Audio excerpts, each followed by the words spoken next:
Sebentar. Oke bro, sesuai dengan temanya kita adalah edukasi untuk UKM. Iya. Bisa dijelaskan bagaimana edukasi yang cocok untuk mereka? Iya. Jadi memang kalau ngomongin edukasi itu ada dua ya bro. Pertama itu namanya tacit knowledge ya, tacit knowledge. Yang kedua adalah explicit knowledge ya. Maknanya gitu. Tacit knowledge itu adalah itu ilmu karakter khas orang timur. Karakter orang timur ya, ya India, Cina segala macam gitu. Karakter. Jadi tacit knowledge itu ada ilmu lapangan. Ilmu lapangan yang ada di lapangan, nah itu yang dipraktikkan. Makanya kalau zaman dulu kan orang Chinese kan ajak anak-anaknya untuk ikut jualan di toko. Oh iya. Itu tacit knowledge. Iya. Jadi menjadi aneh kalau pengenalan ya. Menjadi aneh dibenturkan. Kamu nggak perlu kuliah, kamu temenin papa aja jaga toko di kampus.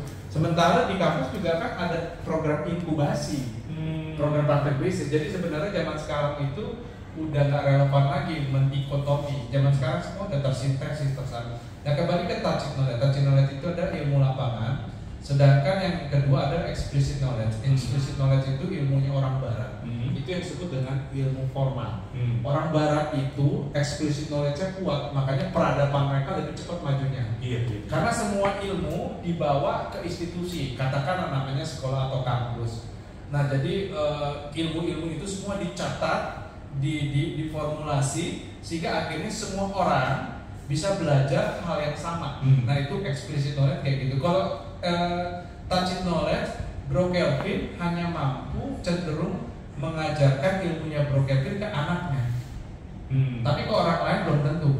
Karena kan anaknya Bro Kelvin lah yang paling mengenal gestur Bro Kelvin, passion Bro Kelvin. Dari situ dia serap, dia belajar gitu. Nah sebaiknya kita harus bisa ya kita kawinkan keduanya ke masyarakat. Jadi artinya di lapangan juga kita belajar dan juga pada kampus, pada pelatihan kita belajar. Ini ada satu dari data dari Global Entrepreneurship Monitoring bro. Jadi dari 54 negara Indonesia itu adalah nomor 2 untuk bagi entrepreneurnya yang punya semangat belajar di sekolah atau kampus. Jadi artinya orang Indonesia itu sengaja ke kampus dan ke sekolah belajar untuk jadi entrepreneur. Itu dapat peringkat nomor 2. Nomor 2. Berarti bagus dong. Bagus banget. Makanya nomor 1 sih bro. Lepas dari nomor 1, maksudnya trennya begini, menjadi aneh. Ketika zaman sekarang orang berkata nggak perlu belajar di sekolah atau di kampus untuk karena datanya ternyata walaupun isunya seperti itu, datanya berbeda. Datanya orang Indonesia suka belajar di sekolah di kampus untuk bisnis itu satu.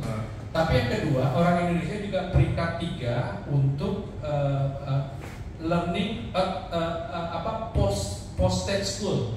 Itu artinya pelaku usaha Indonesia itu senang belajar meskipun sudah lulus kuliah. Nah, data ini menjelaskan kenapa pelatihan usaha itu penuh, bro. Nanti itu sebuah kenyataan yang bagus kan? Kenyataannya orang Indonesia suka belajar, baik pada pelatihan maupun di kampus. Nah makanya kita jangan salah gosip.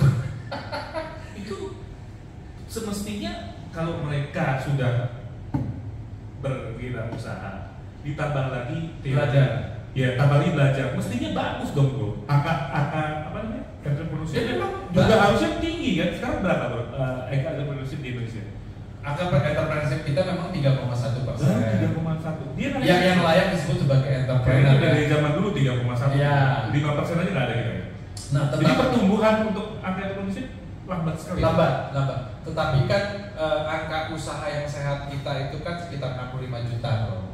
Usahanya sehat. 65 juta. Mampu mungkin, makanya kan kontribusi PDB-nya kan mencapai 60% bro.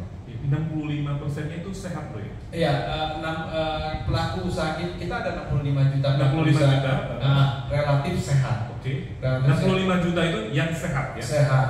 Ya hampir semua pelaku usaha kita dianggap sehat. Cuman gitu-gitu aja. Oh. Dia sehat, tapi gitu-gitu. Tidak bertumbuh kan? Tidak bertumbuh. Nah yang bertumbuh berapa persen? 3,1. Wow, dari 65 juta itu cuma 3,1 yang mengalami lompatan pertumbuhan usaha. Kecil sekali seperti ya. Tapi menyambung pernyataan Anda tadi yang berdasarkan berdasarkan riset tadi ya. Iya. Orang Indonesia pembelajar dan juga praktek Ya. mestinya lebih tinggi dari 3,1 ya bro. Apa yang jadi kendala? Angka itu entrepreneurship itu tidak bertumbuh bro. Ya karena kalau mau saya sederhanakan gap of knowledge, gap pengetahuan. Mereka sudah belajar loh bro. Mereka kan nomor 2 kita. Mereka karena saya risetnya di bidang entrepreneurship, menurut saya mereka perlu belajar tentang entrepreneurship. Yang mereka pelajari saat ini adalah tentang bagaimana membuka usaha dan menjalankan usaha. Belum belajar Jadi mereka belajar di kulit-kulitnya saja gitu ya bro. Jadi kan urut-urutannya gini bro. Entrepreneurship, managerialship, strategicalship. Nah mereka sekarang ini mereka banyak belajar di wilayah managerialship, tata kelola. Tapi mereka belum belajar sungguh-sungguh tentang entrepreneurship. Nah pelaku usaha yang sudah bagus-bagus ini kalau mau lompat belajarlah entrepreneurship. Tadi ada 3 kan, orangnya harus selalu bertumbuh dan bergerak dan bertumbuh. Yang kedua adalah mindsetnya itu adalah risk taking, competitive aggressiveness dan innovativeness. Dan yang keempat arah bisnisnya itu berbasis keberpeluangan. Lalu yang kedua mengembangkan kapabilitas dinamis. Yang ketiga bertarung pada tataran model bisnis. Nah ini yang bikin lompatnya 3 ini nih, entrepreneurial, dynamic capability, dan business model innovation. Jadi sebenarnya mereka ilmunya belum lengkap gitu ya? Ilmunya belum lengkap, tapi mereka sudah ada semangat untuk belajar gitu ya? Ya sudah baik lah. Cuman kalau mereka overall saya mau declare sudah baik lah. Cuman kalau Anda mau lompat, kalau UMKM mau lompat, ayo belajar entrepreneurship secara benar. Oke. Belajar entrepreneurship secara benar. Iya. Di mana bro kira-kira tempat yang tepat banget untuk belajar entrepreneurship? Iya, ya saya agak sulit. Saya ada pelatihannya ya teman-teman. Kalau mau ikut pelatihannya, saya punya lembaga namanya Sensi Institute. Nanti bisa lihat Instagram saya, nanti bisa lihat di captionnya podcastnya Pak Calvin Hartono ini. Nah, tetapi sebelum bukan masalah belajar di mananya, saya pengen cerita begini. Jadi Bapak Ibu sekalian teman-teman ya, ilmu entrepreneurship itu berbeda dengan ilmu manajemen dan ilmu bisnis, tapi beririsan. Yeah. Jadi kalau ilmu manajemen itu berbicara tentang tata kelolaan pada bisnis. Ada 4+1 di sana. Bagaimana mengelola operasional, bagaimana mengelola manajemen, mengelola SDM, bagaimana mengelola marketing, bagaimana mengelola finance, dan terakhir bagaimana melakukan bisnis pada tataran strategis. Itu ilmu manajemen mengisi ruang-ruang itu. Nah, sedangkan ilmu bisnis itu berbicara tentang bagaimana perilaku bisnisnya itu sendiri. Nah, kalau ilmu entrepreneurship itu berbicara tentang bagaimana mengupayakan bisnis itu, bro. Bagaimana mengupayakan entrepreneurship. Contoh, misalnya kita ngomongin networking capability, kemampuan berjejaring. Kita ngomongin premisnya dulu ya. Kenapa sih berjejaring itu penting? Melalui berjejaring itu kan kita dapat 3. Pertama potensi potensi pasar, kedua potensi pemasok, dan yang ketiga adalah potensi investor dan mitra. Dari networking kan kita dapat 3 potensi itu. Nah itu di ilmu manajemen gak dipelajari. Iya betul sekali. Kalau di ilmu bisnis itu dipelajari, ya di ilmu manajemen juga dipelajari, mungkin agak kulit lah ya, misalnya strategic alliance, merger, akuisisi, itu kan bagian dari strategic alliance dan networking. Tapi di entrepreneurship bro, kalau bro buka jurnal ini digarap habis-habisan bro. Bagaimana networkingan itu bagi bisnis itu di keilmuan entrepreneurship digarap habis-habisan. Namanya ada 2 tuh, networking capability dan social capital.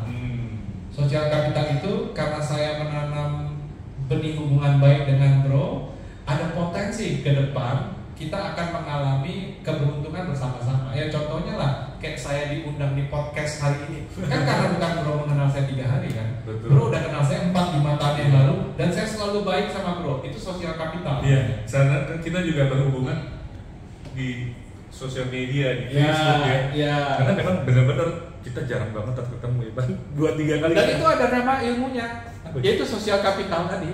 Social capital. Social capital. Jadi capital itu tidak hanya berbentuk sebagai Bukan uang aja ya. Uang aja ya. Hubungan baik antar sesama. Wow, keren. Nah, iya. makanya ilmu entrepreneurship itu kan jadi menarik, bro. Benar, sangat menarik. Dan itu jarang diajarkan. Benar. Jadi harus di PPM aja dulu. Ya, banyak kampus lah, Banyak kampus lah ya. ya. Banyak kampus ya. Tapi memang saya jujur saya katakan memang ini topik yang sangat jarang dibahas ya. Kenapa ya? Benar tren banget ya. Iya.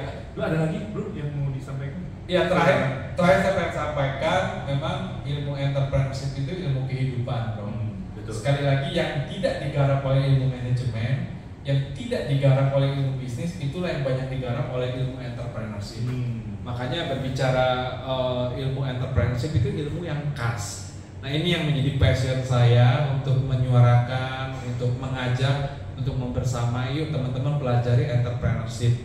Pelajari entrepreneurship pada tataran ilmu. Dan terakhir, kerinduan saya itu adalah melahirkan yang disebut dengan generasi intelektual entrepreneur. Jadi para pelaku usaha yang pikirannya canggih sekali, intelektual, tetapi prakteknya itu dahsyat sekali, entrepreneurial. Nah itu dulu itu dua hal yang dipisahkan tuh.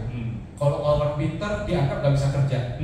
Kalau orang jago kerja dianggap nggak mampu jadi pintar. Nah pada masa depan itu kita rebut. Jadi orang yang kerjanya dahsyat sekali, tapi pikirannya pandai sekali. Kenapa harus dipisah? Kalau bisa digabung, kenapa harus dipisah? Kalau udah bisa seperti itu jadi luar biasa sekali itu. Itu bicara menyambut Indonesia 2045, bro. Indonesia emas 100 tahun.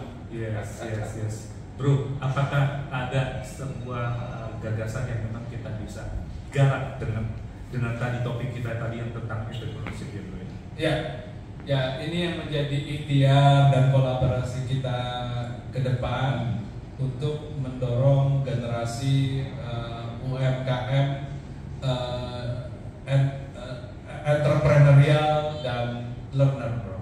Jadi UMKM yang per-entrepreneur dan suka belajar. Nah itu kita coba garap sama-sama. Karena memang berdasarkan dari kita sharing bro ya. Mendengarkan penjelasan Anda, kalau UKM tanpa ilmu mereka akan terstay di tempat. Betul. Yang akhirnya mereka cenderung hanya berjualan untuk bertahan hidup, alias dapurnya ngebul. Tapi nggak kemana-mana. Terakhir saya pengen ngomong gini, ilmu atau knowledge itu adalah sumber ideation, bro. Jadi semakin luas ilmunya, semakin luas idenya. Semakin luas idenya, semakin luas opsi atau potensi eksekusi atau prakteknya, bro.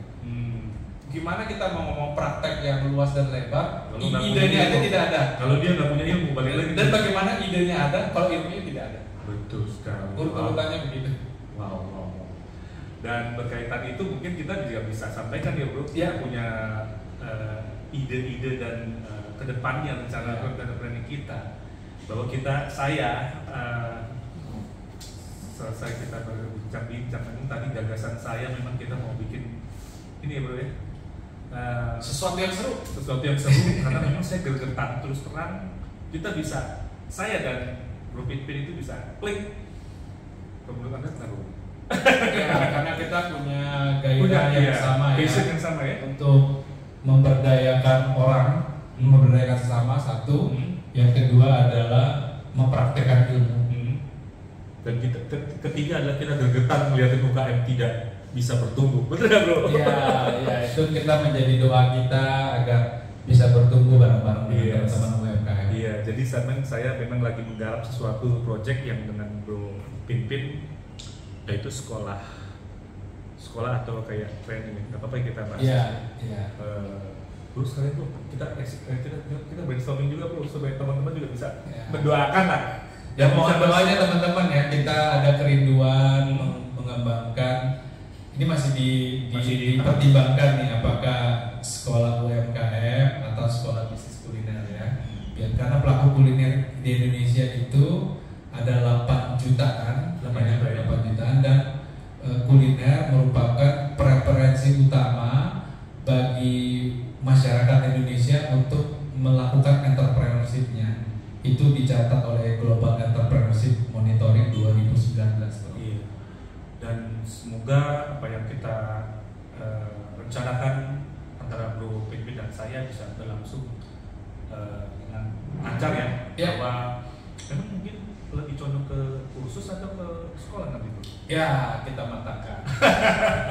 Mohon doanya buat dari teman-teman UKM yang di sini, yang terutama untuk subscriber saya di Kelvin Apollo Official, untuk bisa support kita bahwa kita akan membuat sebuah institusi yang bisa membantu teman-teman UKM, terutama di bidang kuliner, untuk bisa semakin hari semakin punya ilmu ya Bro ya. Betul. Dan mempraktekannya, sehingga kita jadi balik lagi tadi yang sesuai dengan pembahasan kita, bahwa ilmu yang disertai dengan eksekusi maka melahirkan sebuah terobosan yang bernama UKM itu pindah level ke entrepreneurship. Ya. Kira-kira gitu ya Bro ya. Betul.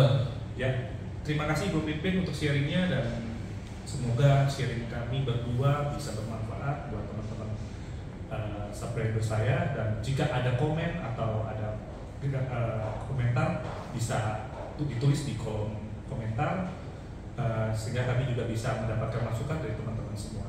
Jangan lupa like, komen di subscribe saya di channel saya di Kelvin Official. Dan Bro punya channel namanya? Iya, Dr. Pipin Baktia, DR Pipin Baktia di YouTube. Ya, bisa di like, subscribe, dan di komen juga. Dan saya juga udah lihat video-video dari Bro Pipin. Oke, itu tadi pembahasan kami mengenai strategi UKM untuk pindah ke level entrepreneurship. Thank you sekali lagi Bro Pipin, sukses selalu untuk semua karirnya, terutama di kampus-kampus ya. Semoga bisa makin hari semakin mengedukasi pelajar dan teman-teman dari UKM. Itu tadi teman-teman, dan kami berdua mengucapkan sampai jumpa. Terima kasih sudah berjumpa.